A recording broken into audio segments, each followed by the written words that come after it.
In 2013, one of Silicon Valley's brightest stars spent $1.1 billion on a social media platform. 6 years later, that same platform sold for just $3 million. That's a 99.7% loss, one of the most catastrophic value destructions in tech history. This is the story of how Marissa Mayer, Google's golden executive, destroyed Yahoo's last chance at relevance by betting everything on a blogging site called Tumblr, a platform she promised not to screw up, a promise she spectacularly failed to keep. By the time the dust settled, Yahoo had written off $712 million in losses, alienated millions of users, and turned a vibrant cultural phenomenon into a digital ghost town worth less than a Los Angeles apartment. This wasn't just a bad acquisition. It was corporate malpractice wrapped in good intentions. Today, you're going to learn how tech royalty can fail in spectacular fashion, how one CEO's misunderstanding of internet culture destroyed both companies involved, and why sometimes the smartest people in the room make the dumbest decisions with other people's money. This is the Yahoo-Tumblr disaster, the billion-dollar humiliation you slept through. If you want to uncover more economic stories that shaped our world while everyone was sleeping through them, hit that like button and subscribe to The Sleeping Economist. Chapter 1. The Savior Arrives. July 16, 2012. Yahoo's board of directors made what they thought was the smartest decision in the company's troubled history.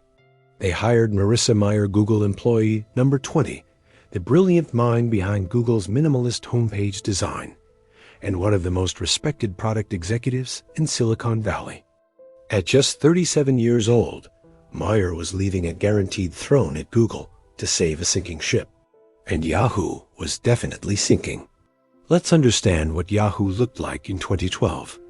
The company that had once been the gateway to the internet, worth $125 billion at its peak in 2000, was now worth barely $18 billion.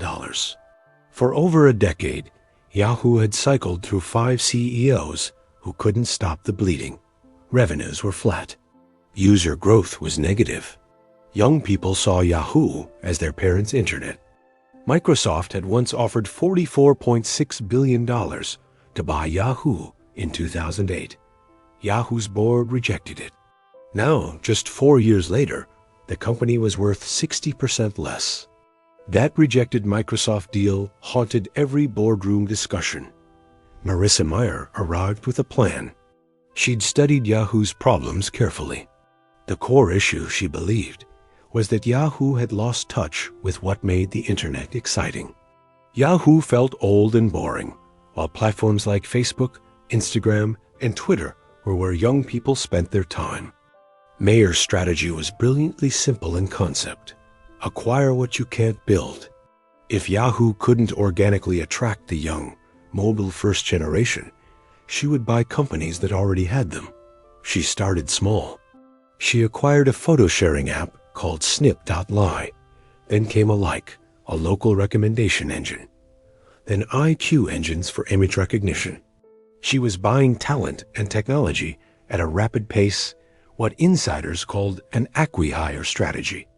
Wall Street loved the energy. Yahoo's stock price, which had been $15.60 when Mayer joined, climbed to over $20 within months. Investors were buying the narrative. Google's genius was going to save Yahoo, but Mayer needed something bigger. These small acquisitions were fine for acquiring engineering talent, but they wouldn't fundamentally change Yahoo's image problem. She needed a platform that screamed youth culture, creativity, and the mobile future. She needed something that would make a statement to the world. Yahoo is back.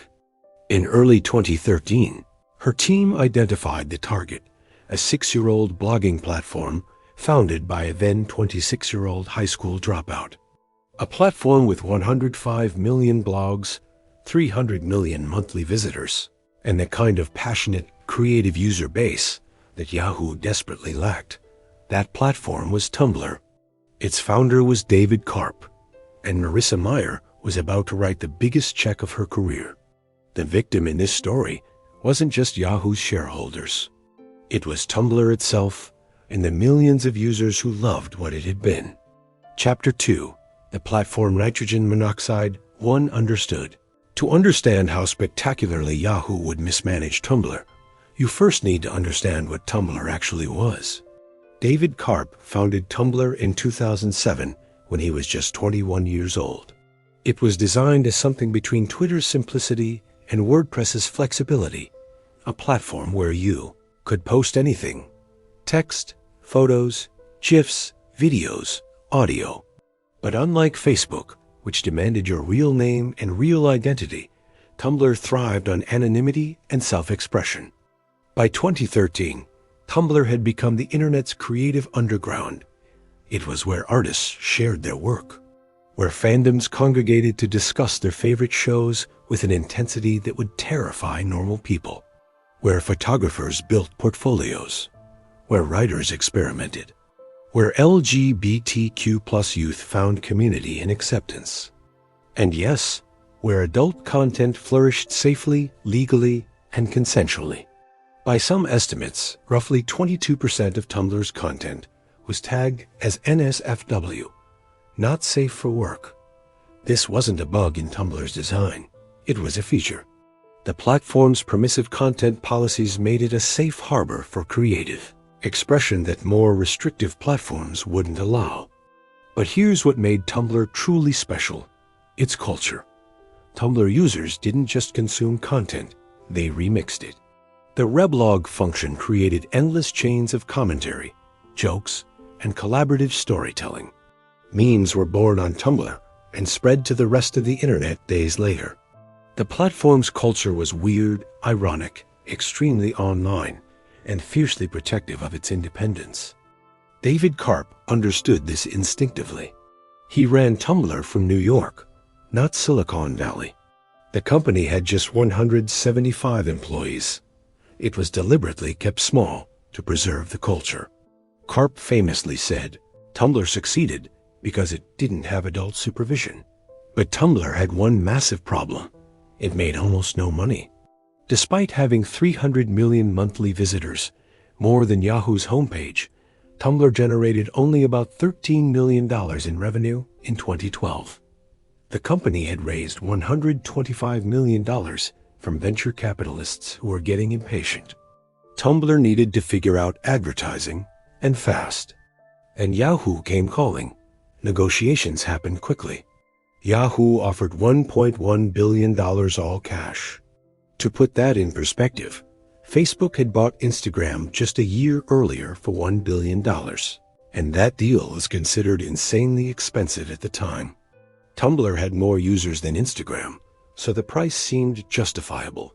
David Karp and his investors jumped at the offer. Karp would stay on as CEO. Tumblr would remain independent, operating out of New York with full autonomy. Yahoo would provide resources and infrastructure, but wouldn't interfere with the product or culture. On May 19, 2013, Marissa Mayer announced the acquisition in a Tumblr post appropriately enough. She made a promise that would become infamous. "We promise not to screw it up."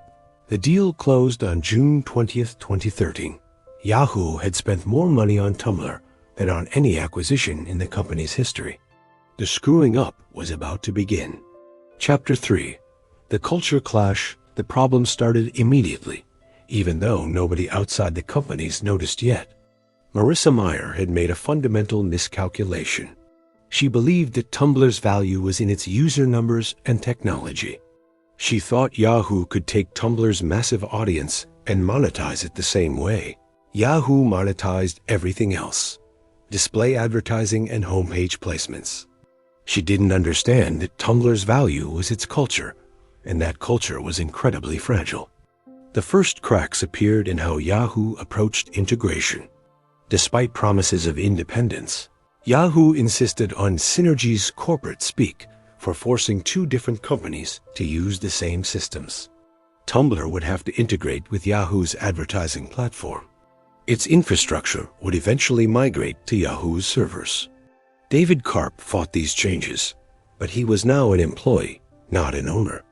And under his retention agreement, he had to stay at Yahoo until June 2017 to collect his $81 million payout.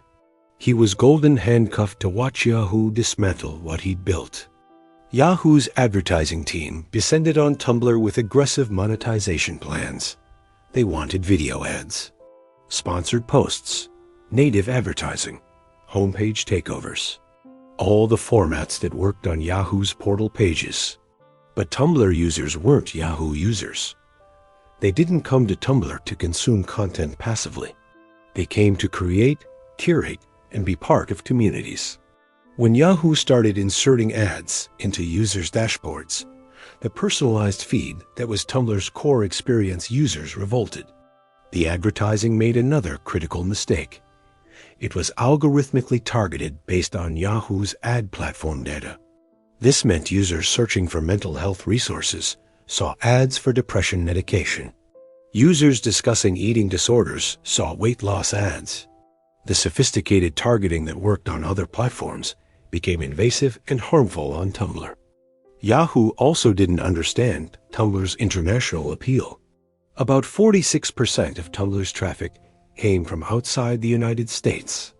Yahoo optimized for American advertisers and American content moderation standards, alienating Tumblr's global community.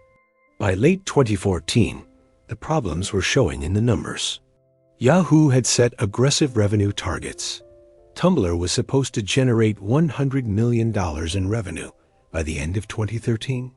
It generated $13 million. The target for 2015 was $250 million. Tumblr barely crossed $70 million. User growth, which had been Tumblr's strength, began to stall. New users weren't signing up at the same rate. Existing users were spending less time on the platform. The cultural vibrancy that made Tumblr special was slowly dying, suffocated under Yahoo's corporate processes and advertising priorities. Marissa Mayer publicly defended the acquisition. She told investors that Tumblr was a long-term play and that building a brand takes time. Behind the scenes, Yahoo's board was getting nervous. They'd spent $1.1 billion on a platform that was actively getting worse under their ownership. But the worst decision was still to come. Chapter 4. The fatal mistake. On December 3, 2018, Tumblr users woke up to an announcement that would kill the platform. By this point, Yahoo no longer owned Tumblr directly. In 2017, Verizon had acquired Yahoo for $4.8 billion and merged it with AOL into a division called Oath. David Karp had finally left in November 2017, his retention period complete. Tumblr was now run by Verizon executives who understood the platform even less than Yahoo had. But the announcement traced back to a crisis that had been building for months.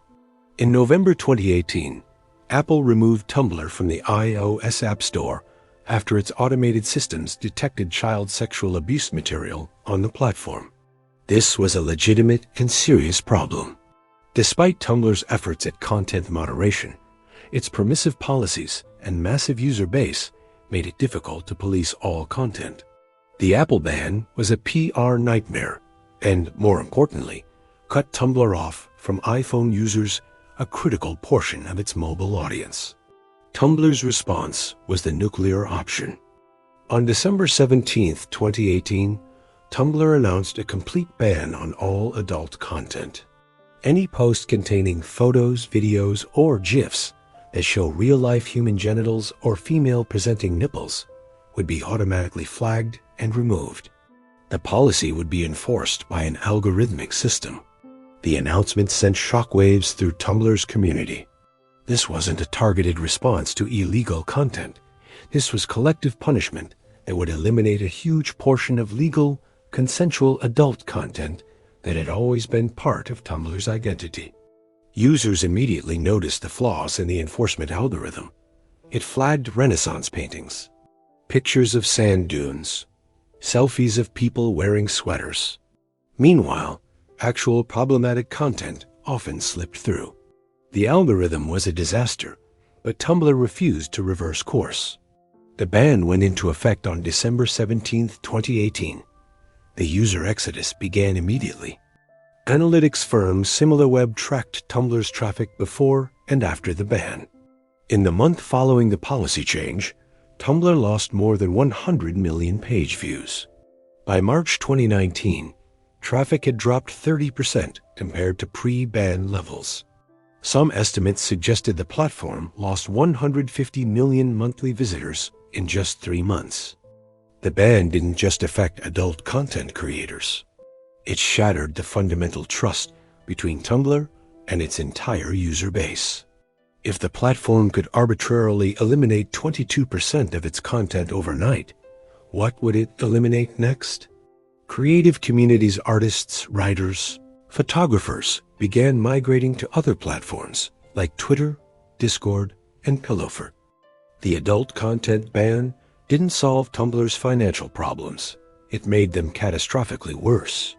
Verizon was now stuck with a platform that had alienated its most engaged users, lost a third of its traffic, and still couldn't generate significant revenue. Behind closed doors, Verizon executives started quietly looking for buyers. Any buyers.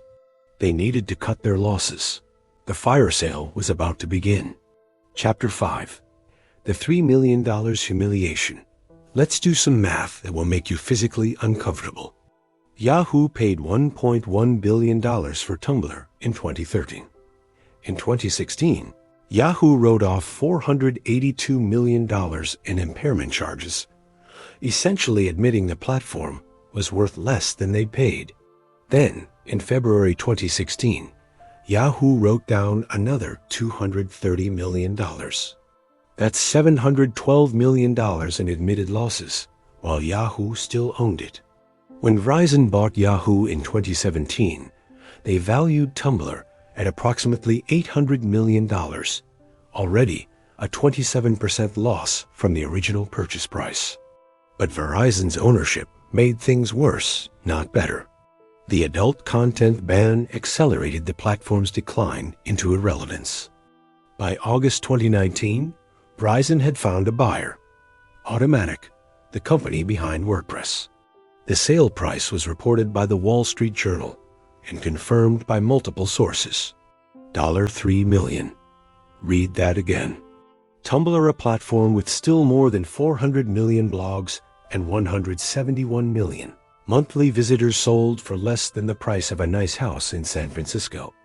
To put this in perspective, Instagram, which Facebook bought for $1 billion just a year before Yahoo bought Tumblr, is now valued at over $100 billion. Pinterest, founded the same year as Tumblr, went public in 2019 with a valuation of $12.7 billion.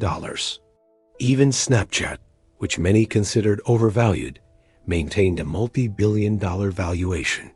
Tumblr went from $1.1 billion to $3 million in 6 years. That's a 99.7% loss, one of the worst value destructions in tech history. The human cost was equally staggering.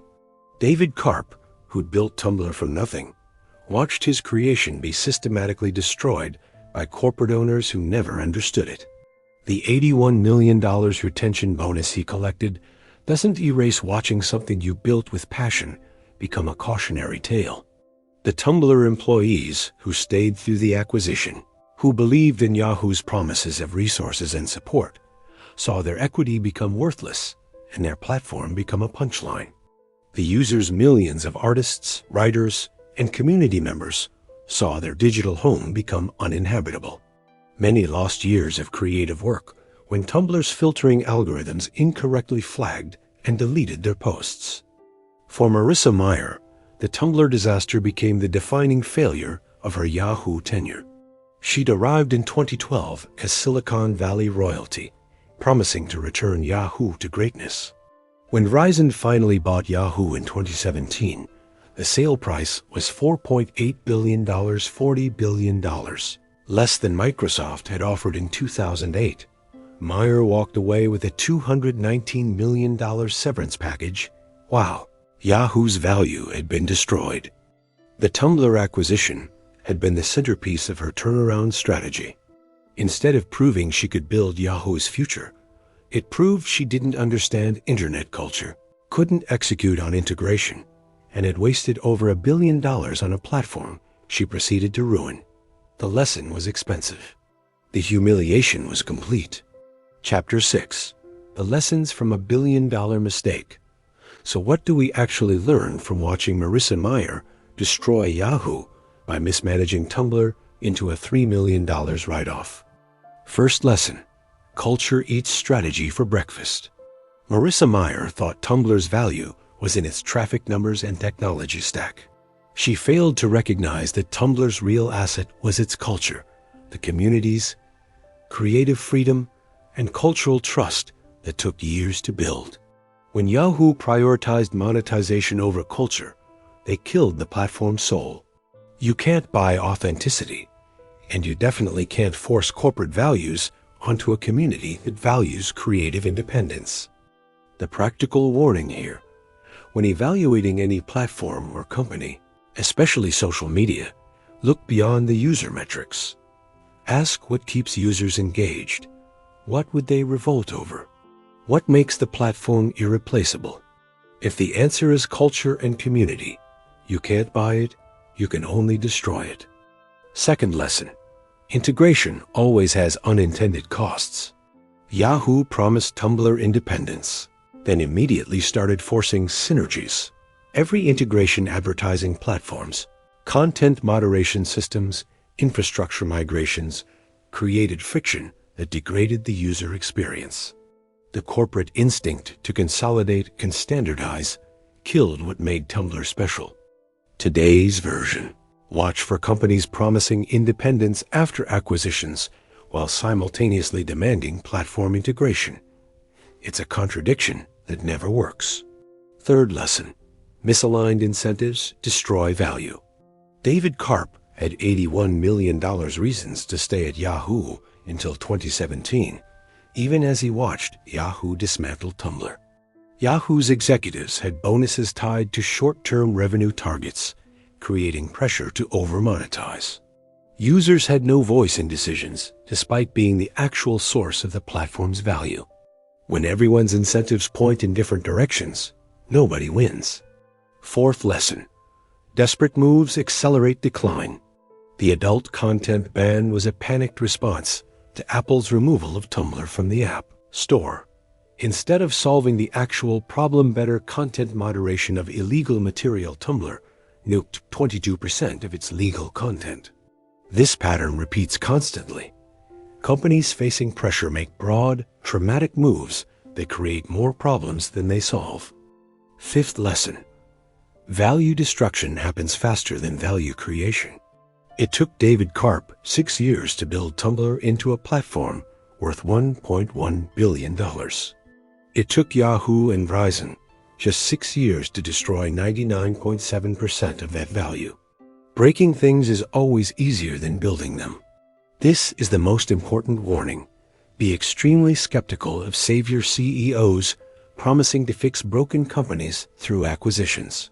Marissa Mayer arrived with impeccable credentials and Wall Street's full confidence. She still failed spectacularly because buying your way to relevance rarely works. If stories like this, where we uncover the economic events that shaped our world while most people weren't paying attention, fascinate you, please like this video and subscribe to the channel, because we're just getting started with these financial educational mysteries.